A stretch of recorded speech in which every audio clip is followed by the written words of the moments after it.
Ribuan lagi katil hospital dan lebih banyak tenaga kerja akan disalurkan kepada sektor jagaan kesihatan. Ini sedang Singapura memperluaskan lagi kapasiti untuk memenuhi keperluan penduduk yang semakin menua. Untuk memenuhi permintaan yang semakin meningkat di bahagian barat Singapura, Kementerian Kesihatan juga merancang untuk membuka sebuah hospital awam baru di estet tengah pada dekad akan datang. Sistem jagaan kesihatan awam Singapura kini mempunyai lebih 11,000 katil hospital. MOH berharap untuk menambah lagi 4,000 katil dalam tempoh 6 tahun akan datang. Ini dicapai menerusi kampus Woodlands Health yang giat mempertingkatkan khidmatnya secara bertahap-tahap serta hospital lain yang memperluaskan khidmat yang ditawarkan.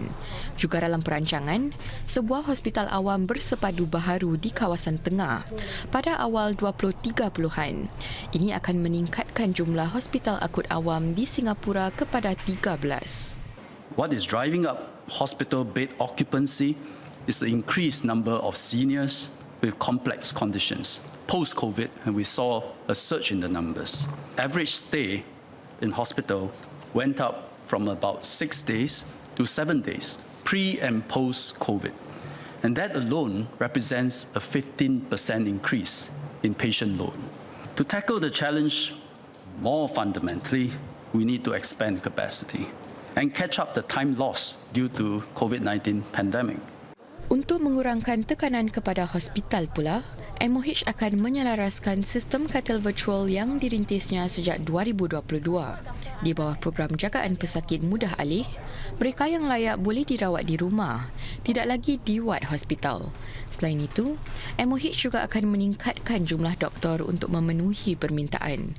Ia juga bakal meningkatkan jumlah peluang latihan di bidang tertentu untuk merawat pesakit dengan keperluan lebih kompleks.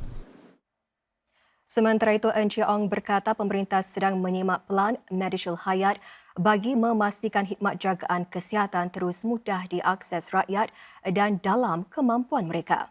Ini memandangkan biaya perubatan yang kian meningkat.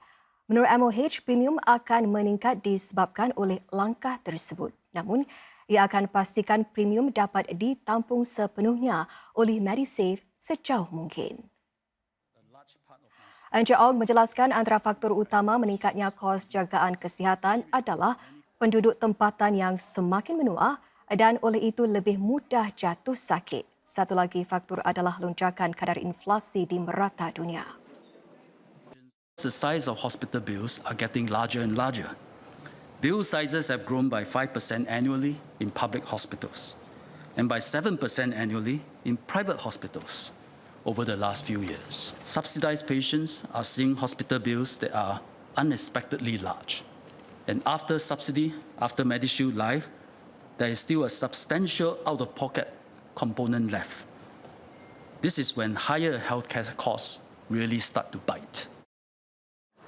Oleh itu, Majlis Medishield Hayat akan menyimak semula had tuntutan sedia ada bagi rawatan pesakit dan pembedahan supaya ia dapat menampung 9 daripada 10 bil bersubsidi.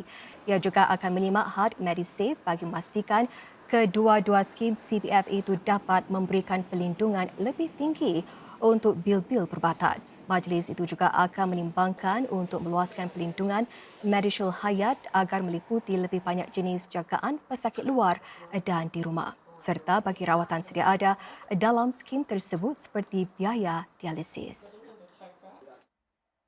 Singapura juga sedang mengukuhkan strategi nasional bagi pencegahan penyakit dengan lebih ramai doktor dan penduduk digalak untuk menyertai program tersebut. Setakat ini sekitar 765,000 penduduk dan lebih 1,000 doktor sudah menyertai inisiatif SG Lebih Sihat. Bagi menarik lebih banyak penyertaan, MOH akan meningkatkan format pelan kesihatan peribadi untuk merangkumi saranan-saranan khusus bagi mencapai gaya hidup yang lebih sihat. Dalam usaha memastikan mutu khidmat jagaan diberi secara baik dan konsisten, protokol jagaan akan diterapkan meliputi lebih banyak penyakit kronik tambahan kepada 12 penyakit sedia ada. Ini menyediakan para doktor panduan jelas tentang cara menguruskan para pesakit yang menghidapi penyakit-penyakit tersebut. kegiatan masyarakat yang boleh dirujuk kepada mereka dan subsidi yang dapat dimanfaatkan. Sekitar 75% klinik-klinik yang layak sudah menyertai inisiatif SG Lebih Sihat. MOH akan terus mendekati klinik-klinik yang lain. Setiausaha Parlimen Kanan Kesihatan Rayu Mazam turut berkongsi usaha bagi meningkatkan kesihatan masyarakat Melayu Islam. Kita ada bidang fokus atau fokus area yang baru diperkenalkan iaitu FA5, Community Sihat untuk Semua. Antara fokus utama di bawah FA5 adalah menggalakkan pendaftaran ke dalam inisiatif SG yang lebih sihat, Healthy SG, dalam kalangan komuniti Melayu Islam. FA5 akan terus berusaha untuk menangani isu-isu kesihatan utama di dalam masyarakat Melayu Islam seperti pemeriksaan kesihatan, merokok dan juga kesejahteraan mental. Kita akan mengambil pendekatan yang sesuai untuk masyarakat Melayu Islam agar mendapat hasil yang lebih berkesan. Dan sementara itu, bantuan Comlink Plus bakal diperluas kepada keluarga berpendapatan rendah yang layak namun tidak menetap di rumah sewa awam. Menurut MSF, ini memandangkan sambutan menggalakkan daripada keluarga sedemikian sejak Comlink dilancarkan ke seluruh negara pada tahun 2021. Sekitar 10,000 keluarga di flat sewa beserta anak-anak mereka kini meraih manfaatnya. Pemerintah akan mempertingkatkan bantuan buat keluarga bergaji rendah dengan memperkasakan mereka melalui Comlink Plus. Para sukarelawan akan terus bekerjasama dengan pegawai Comlink Plus untuk memberikan sokongan menyeluruh untuk keluarga Comlink Plus. Saya yakin dengan sokongan para sukarelawan, kita akan membantu keluarga ini mencapai kehidupan yang mandiri, mantap dan maju. Sebanyak 14 masjid di daerah barat negara secara bersama-sama melabur $2.7 juta dalam pelan pelaburan wakaf masjid yang dirintis MUIZ. Masjid-masjid itu merupakan kumpulan pertama yang melabur dalam pelan tersebut. Di bawah pelan pelaburan wakaf masjid, masjid-masjid akan melaburkan sebahagian daripada wang rizak masing-masing dalam pelbagai produk pelaburan yang mematuhi syariah untuk mendapat pulangan lebih baik. Menteri Bertanggungjawab bagi Ehwal Masyarakat Islam, Mas Agus Zulkifli berkata inisiatif itu akan diluaskan kepada semua masjid di daerah lain supaya bersama-sama mereka dapat menghasilkan dana yang lebih baik untuk manfaat masyarakat. Beliau juga mendedahkan bahawa MUIZ telah menerima ikrar lebih $3.6 juta kepada WMS daripada orang perseorangan selain pelaburan masjid-masjid. MUIZ menumbuhkan Wakaf Masyarakat Singapura atau WMS untuk menjana aliran dana yang mampan bagi menyokong pelbagai keperluan agama masyarakat pada masa hadapan untuk generasi sekarang dan akan datang. Ini termasuk mendana keperluan masjid, membina keupayaan asatizah dan menyokong program kemasyarakatan yang lain. Encik Mas Agus juga berkongsi rancangan MUIZ untuk menganjurkan edisi kedua persidangan antarabangsa masyarakat gemilang pada bulan Oktober. Ia akan memberi tumpuan kepada semangat kewarganegaraan dan kepimpinan masyarakat yang berpandukan nilai-nilai agama. Dengan kepakaran dan pengalaman bernilai yang ditimba oleh institusi dan para pemimpin agama dalam mengemudi masyarakat Islam minoriti di sini, Encik Mas Agus juga menarik perhatian kepada usaha masyarakat Muslim untuk menyumbang kepada dunia. Ini lebih-lebih lagi dengan pengiktirafan yang diterima pemimpin agama dan institusi ini dalam perihal itu. Encik Mas Agus juga berkongsi satu lagi pengiktirafan yang diterima, iaitu pelantikan Mufti Negara Dr. Naziruddin Nasir untuk menganggotai sebuah jawatan kuasa yang dikelola Darul Ifta sejak Oktober 2023. Our Mufti, Dr. Naziruddin, was recently appointed to the Forum for Research and Studies on Fatwas for Muslim Minorities, a world-renowned body of Islamic scholars founded by Egypt's Darul Ifta, led by the Grand Mufti of Egypt. The Congress plans to showcase Singapore's exemplary model for Muslim minorities to a global audience. We hope that our model of thriving Muslim minorities in a modern, plural society will inspire other communities and pave the way for fostering peace and harmony globally. Menteri Negara Kanan yang juga naib pengerusi Mendaki Zaki Mohamad pula mengumumkan bahawa kumpulan kedua tunas bersama M Kuasa 3 akan memulakan program itu pada bulan April ini. Ia menyusuli hasil positif program tersebut daripada kohort pertama seramai 13 peserta dari pelbagai pertubuhan Melayu Islam. Program 18 bulan ini bukan sahaja membekalkan peserta dengan ilmu pengetahuan, kemahiran dan rangkaian kenalan agar dapat menyumbang dan memimpin pertubuhan masing-masing. Malah kami mahu membantu mereka untuk memainkan peranan kepimpinan yang lebih besar untuk menjangkau masyarakat Melayu Islam pada masa hadapan. Sebagai contoh, peserta dapat mempertingkatkan lagi kecekapan mereka dalam bidang urus atau management, pentadbiran, usaha mengumpul dana, komunikasi, pengurusan perubahan serta berpeluang dibimbing oleh para pemimpin berpengalaman. Encik Zaki juga memberi kemas kini tentang dua program mendaki iaitu kelas matematika KMM dan program tuition mendaki MTP bagi memperkukuhkan pendidikan sebagai tunjang dalam mencatat kemajuan. Dia berkata pelibatan ibu bapa merupakan bahagian penting dalam KMM dan memperkasa mereka untuk jadi lebih yakin dalam membimbing anak-anak mereka. I'm happy to share that our KMM program for preschoolers saw a 74% increase in its enrollment between 2022 and 2023, with 1,700 children and 1,500 parents enrolled in the program in 2023. Mendaki Tuition Program continues to be the backbone of our educational programs, and enrollment for primary and secondary school students has increased by 15% over the past 5 years to over 9,000 students in 2023.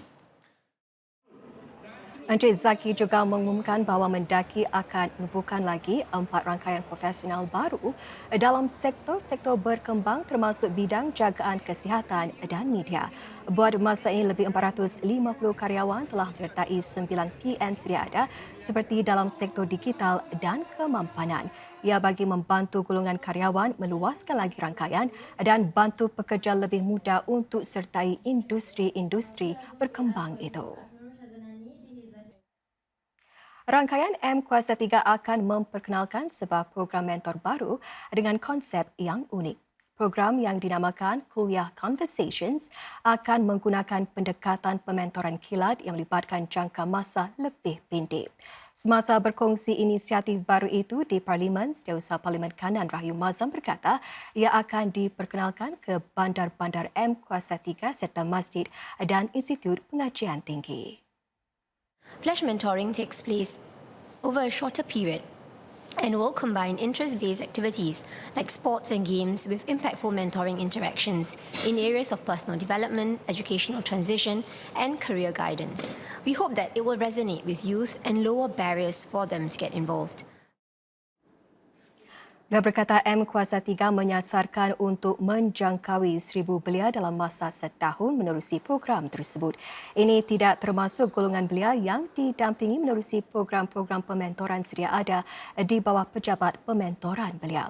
Bagi program-program menggalak masyarakat jaga kesihatan mereka, Cik Rahayu berkata usaha itu akan digandakan tahun ini.